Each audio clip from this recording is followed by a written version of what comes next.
Yes, kanizere ko mumeze neza. Ntanashimira cyane abantu mwese mwamaze gukanda subscribe hano kuri Game Sport Hub. Abatarayikanda mbabwira ati nicyo gihe kugira ngo kande subscribe tujye tubana mu biganiro byacu bya buri munsi. Umunsi rero tujye kurebera hamwe bimwe mu birimo biravuga ku isoko ry'igura n'igurisha. Murabizi ko nubwo isoko ritari ryafungura ku ryo riri officiel, kurya ama equipe yatangira gusinyisha no gutangaza abakinnyi mu buryo buri public, gusa ku isoko harimo haraba ibintu byinshi. Equipe ya Tottenham nyuma yuko irokotse cyase nyuma yuko itamanutse muri championship, biravugwa yuko yamaze kumvikana n'abakinnyi babiri bagomba kuba bayinjizamo. Uwitwa Fabrizio Romano ni imwe mu makuru amaze gutangaza mu isaha ishize. Igitangazamakuru kandi Team Talk kirimo kiratubwira yuko impamvu FC Barcelona itasinyishije uwitwa Marcus Rashford cyase impamvu itari buze kumusinyisha ntacyo bihuriraho na Anthony Gordon, cyase sukora ko yaba yarasinyishije Anthony Gordon, sinuko kandi yifuza kuba yatwara Julian Alvarez, ahubwo ni indi mpamvu. So tudatinze rero twinjire muri no nkuru mu buryo muri zino nkuru zose mu buryo burambuye. Ariko nyamuneka mubwira ngo nimba utari wakanda subscribe, iki nicyo gihe kiza cyo kugira ngo ukande subscribe ubundi tujye tubana. Duhere kuri equipe ya Tottenham. Equipe ya Tottenham murabizi neza yuko uwitwa Andy Robertson nimero 3 equipe ya Liverpool wambaraga nimero 26 ku mukino wa nyuma ejo bundi banganyijemo na equipe ya Brentford yari mu rugo basezera kuri Sara, ni nabwo none umuvandimwe Robertson yasezeye. Hari amakuru yari yabanje kuvuga yuko no musore yabaye yifuzwa n'ama equipe mu Butaliyani, harimo Juventus, harimo Milan, hazindi nkuru zamwerekezaga muri Atletico Madrid. Murabizi nkundura ya Atletico ku ba defenseur b'ibumoso yaravuzwe, gusa nkuko bimaze gutangazwa n'itwa Fabrizio Romano biravuga yuko uyu muvandimwe yaba yahisemo kwigumira mu gihugu cy'Ubwongereza, gusa akaba azakina muri equipe ya Tottenham. So ni gutegereza byinshi birambuye kuri details za contrat yiwe n'ibindi, ariko igihari nuko n'umuvandimwe bita Andy Robertson agomba kuba akinira equipe ya Tottenham Hotspur zitaha. Tukiri muri no equipe ya Tottenham kandi umuvandimwe Fabrizio Romano n'ubundi nkuko byahoze binatangazwa na Team Talk kandi yanabegarutse Football London, baratubwira yuko uwitwa Marco Senesi yaba ayamaze kumvikana na equipe ya Tottenham. Fabrizio Romano yagize ati ni here we go. Murabizi ko akenshi yarima breaking cyase rema tangaza inkuru akoresha here we go. So biravugwa yuko no muvandimwe Andy Robertson yaba yamaze kumvikana na equipe ya Tottenham contrat y'imyaka 4 cyase kazasinya imyaka 4 ishobora kwiyongeraho undi mwaka wa 5. Bikavugwa yuko kandi equipe ya Tottenham yamaze kumvikana buri kimwe cyose na equipe ya AFC Bournemouth. So ko uyu musore Marco Senesi imyaka 29 ari buze kwerekeza nawe kwa Tottenham, akaba ariho ari buze gukina sezita.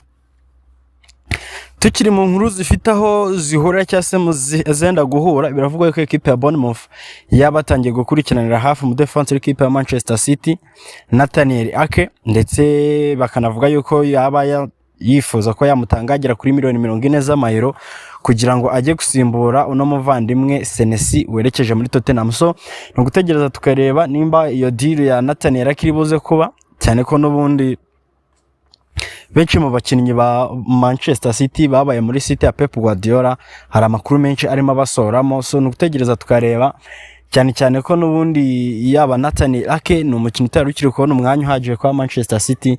Nekereza ko ashobora kuza nayo kwifata nk'amahirwe yiwe akaba yakwigendera cyangwa akaba yatekereza kugira ahandi ajya. No gutegereza nabyo tukabireba, tukaza kureba ngo biraza gutanga iki cyase yaraza gukora iki mu minsi iri imbere. Tuvuye kuri equipe kate twerekeza kuri no equipe nanone ya Liverpool.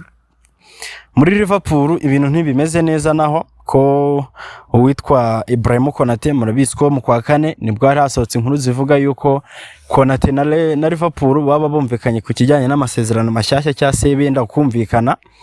Bigeze mu kwa 5 mu ntangiriro z'uko kwezi turimo, ibintu byose bisa nkaho byahise byongera bijya hasi cyase navuga ngo byahise bipfa, nibwo Ibrahim Konate yanze kongera amasezerano ndetse kugeza na n'ubu nta cyizere cyo kuba Konate yakongera amasezerano muri ino ekipe ya Liverpool. So hari amakuru yongeye kuvuga yuko ekipe ya Real Madrid yaba yongeye gutekereza kuri no muvandimwe Ibrahim Konate, cyane ko mu mpeshyi ari buze ko na ekipe afite araza ko ari free agent, bivuze ko n'ubundi atari buze gusaba igiciro kinini cyangwa atari buze kuba ahenze kuba bamusinyisha. So no gutegereza tukareba nanone, murabizi Real yakomeje kugenda ivugwa ku bandi ba defense, harimo Nico Schlotterbeck wa Dortmund, yavuzwe kuri Bastoni wa Inter n'abandi bagiye batandukanye barimo Antonio Silva. No gutegereza tukareba ikiri buze kuba nanone kuri no soko ryigura n'igurisha bigeze magingo aya. Indi nkuru nanone tushaka kugarukaho ni inkuru witwa Marcus Rashford, n'impamvu atagiye muri ekipe ya FC Barcelona. Abantu bari babanje kugira ngo wenda nuko Barcelona itigeze yishimira umusaruro wa Rashford, cyase nuko Manchester United yari irimo irabahenda. Sometimes bamwe bari banatekereje ko ariko Barcelona nta mafaranga ifite, gusa ahubwo bazanye gutungurwa nyuma no kubona yishyura cyase no kubona ijya kugura umukinnyi nka Anthony Gordon kuri $80 million. Abantu batungurwa cyane no kubona ishobora gutanga bid ya $100 direct muri Atletico Madrid. So abantu batangira kwibaza eske yaba ari ihe mpamvu ya nyayo yatumye ekipe FC Barcelona idasinyisha no muvandimwe Marcus Rashford. Gusa nkuko birimo bitangazwa na Team Talk, nanone ni inkuru yagarutsweho na Marca, igitangazamakuru cyo muri Espagne, n'ubundi ravuga yuko impamvu nyamukuru y'abaratumye ekipe ya FC Barcelona yikura muri deal yo gusinyisha no muvandimwe Marcus Rashford ntayihuriye nabo bombi, ntago ari impamvu za Alvarez, si n'impamvu zo kuba barasinyishije Anthony Gordon, ahubwo bakavuga yuko bafite ahantu ihuriye n'uwitwa Bernardo Silva.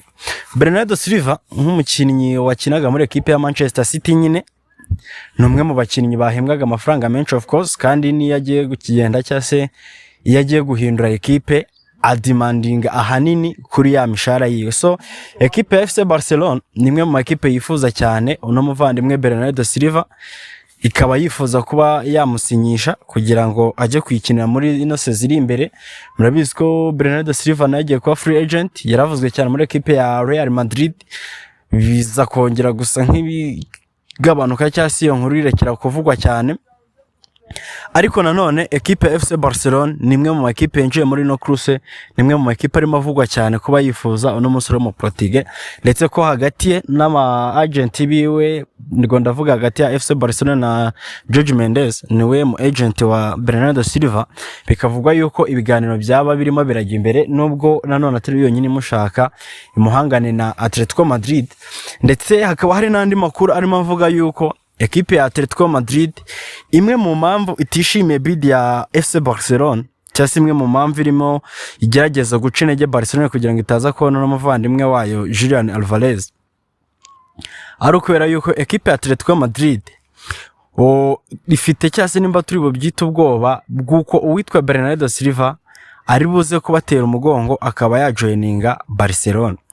So muri gahunda zabo bikavugwa yuko icyo bashaka ari kugira ngo bananize Barcelona kuri no deal ya Alvarez, noho nijya muri deal ya Bernardo Silva ize kugenda isa nk'irimo pushing cyase nk'irimo icesinga deal ebyiri, ishaka gukora deal ebyiri cyarimwe, bize kurangira bigoye cyase bitindiye, no bize kuba byaha amahirwe ekipe ya Atletico Madrid kuba yakwavansa cyase kuba yo yabona umwanya munini wo kuganira na Bernardo Silva, cyane ko batekereza yuko ekipe ya Barcelona igiye kugira icyumweru kiri busy cyane nyuma yuko Champions League finale bivuze ko birangiye, Arsenal na Paris Saint-Germain zikagaruka muri no deal cyase zikagaruka muri no race, ari cyo kintu zishyizeho umutima yo kuba zatwara no musore.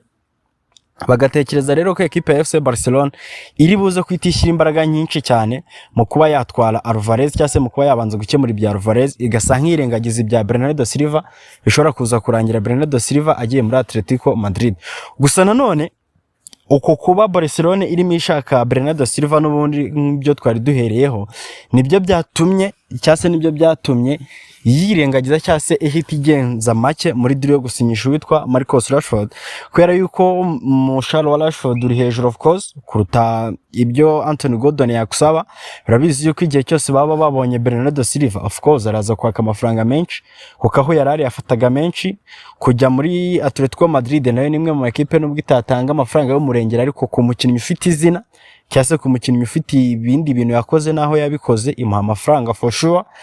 Na Real Madrid kandi yamuvuzweho ni equipe ishobora gutanga amafaranga yari yo yose. So equipe ya Barcelona kuba yo yifuza kugira no mukinnyi Bernardo Silva mu kibuga hagati, bikavugwa ko yashyizemo imibare myinshi cyase yagerageje kubalansa ibitabo byabo no kureba icyo byazabasaba mu buryo bw'ubukungu, isanga bitazayorohera kuba yabona Bernardo, kuba yatunga Bernardo ngo itunge Rashford, itunge na Alvarez bashaka of course, igumane Lamine Yamal na Pedri, abose n'abakinnyi b'imishari iri hejuru, even na Rafinha. So bikavugwa yuko ariyo mpamvu yaba yaratumye equipe ya Barcelona igenza make mu bintu bya Marcus Rashford, cyase ariyo mpamvu yaba yaratumye Barcelona yirengagiza deal ya Marcus Rashford, nubwo bwose miliyoni 35 z'amayero of course United bari barumvikanye, ntago ari amafaranga menshi ko turi kubona yuko nyine yasigura umukinnyi wa miliyoni 80 iyo faringa miliyoni 100 muri Atletico Madrid. So ibyo byose rero ndetse n'ibindi no gutegereza tukareba aho biri buze kugana.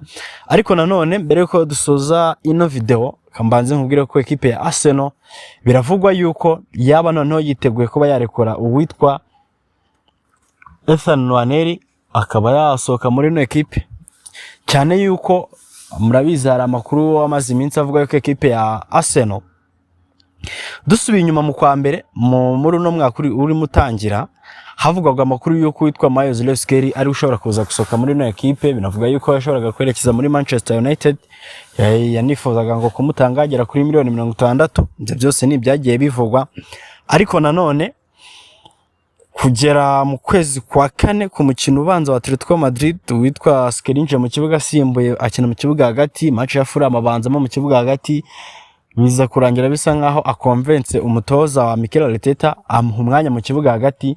So byatumye rero ngo abayobozi ba Arsenal n'abarimo Andrea Berta batangira gutekereza ku buryo barekura Ethan Nwaneri, cyane ko harimo bashaka n'ubundi uwo musore wa Morgan Rogers ushobora gukina nk'umunimero 10, bakaba basanganywe Brecheze. Hari amakuru avuga yuko bashobora no kuza gusohora Odegaard, nubwo kugeza ubu nta bikiri kuvugwaho cyane, ariko noneho amakuru arimo asohoka cyase amakuru arimo avugwa cyane nuko equipe ya Arsenal yaba yiteguye noneho kurekura no muvandimwe Ethan Nwaneri. So ama equipe arimo avuga kuri Ethan Nwaneri, equipe ya mbere yagaragaje interest cyase imwifuza cyane nkuko birimo bitangazwa n'ikinyamakuru Corriere dello Sport cyo mu Butaliyani. Bivuga ko equipe ya Como itozwa n'itwa Cesc Fabregas ari equipe yabirimo imwifuza cyane.